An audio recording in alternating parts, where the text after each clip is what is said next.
Hi అండి. మా పిల్లలందరూ వినాయకుడిని దించుకున్నారు కదా! వినాయకుడిని అయితే నిమజ్జనం చేయడానికైతే రెడీ అయిపోయారండి.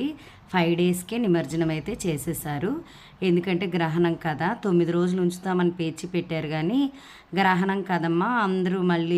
అందరూ పెద్ద వినాయకులు కూడా అప్పుడే అనుపుతారు. ఇంక ఎందుకు టైం ఇది అవ్వదు. మీకు ప్లేసులు కూడా చాలవు అని చెప్తే అందరూ మా మాట విని పిల్లలందరూ కూడా 5 రోజులకే నిమజ్జనానికి అయితే స్టార్ట్ అయిపోయామండి. వీళ్ళు డ్యాన్స్‌లు అవి చూడండి.